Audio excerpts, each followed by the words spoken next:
Sa unang pagkakataon nga mga idol, sa wakas ay nagtugma rin ang salaysay ni alias Tutoy, na kung saan nga mga idol ang mga bangkay di umano ng mga nawawalang sabongero ay tinatapon sa Taal Lake. At sa unang pagkakataon rin nga mga idol ay natagpuan ang sako-sakong buto, na kung saan nga mga idol ay hinihinala na ito na nga ang mga nawawalang sabongero, at dito mismo sa Taal Lake, Batangas tinapon. Ayon mismo ito kay alias Tutoy. Lahat po ba ng 100 na ito ay sa may Taal Lake din po mahahanap? Yes, dyan dinadala ng mga pulis na kumukuha doon sa sabungan. Dyan dinadala sa Talisay, Taal, Batangas Lake. Kaya naman itong si alias Tutoy nga mga idol ay nanawagan sa lahat ng mga kaanak ng mga biktima na ipagpatuloy nga mga idol at makipagtulungan sa mga investigasyon, na kung saan nga mga idol ay malaking tulong ito sa pagkamit nila ng tamang hustisya at maparusahan ang dapat maparusahan. Kaya ako nanawagan sa lahat ng pamilya ng namamatayan, simula sa Witing hanggang sa itong missing sabongero, lumantad na kayo at ako ang susi ng lahat.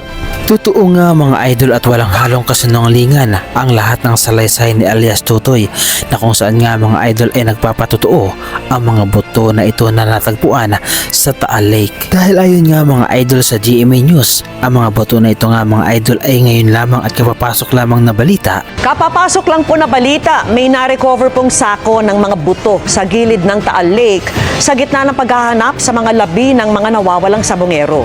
So yun nga mga idol, mga buto na hinihinalang mga buto ng mga nawawalang sabongero natagpuan sa Taal Lake.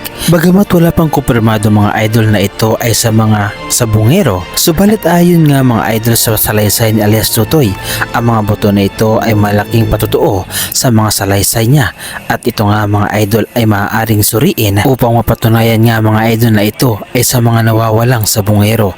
At kung nagkataon nga mga idol ay hindi na mahihirapan ang mga investigador, at katulad nga mga idol na mga salaysay ni alias Tutoy na itinuro niya si Atong Ang at iba pa, ay ito nga mga idol ay malaking tulong na siya nga ay nagsasabi ng totoo. Salamat na lamang mga idol, at totoong lumutang nga itong si alias Tutoy, at dahil nga mga idol sa pagbabanta sa kanyang pamilya ay hindi siya natakot nga mga idol na isiwalat ang katotohanan at ituro ang totoong mastermind sa lahat ng mga karumal-dumal na krimen na nangyari sa loob at labas ng sabungan. Sana nga mga idol ay tuluyan na talagang makuha ang hustisya at katarungan ng mga naiwang biktima, upang sa ganun nga mga idol ay kahit paano ay maibsan ang kanilang kalungkutan na matagal na nilang naramdaman. So paano mga idol, hanggang dito na lamang muli ang ating reaction video, at kung nagustuhan ninyo mga idol ang reaction video na ito ay pahingi naman ako ng isang like,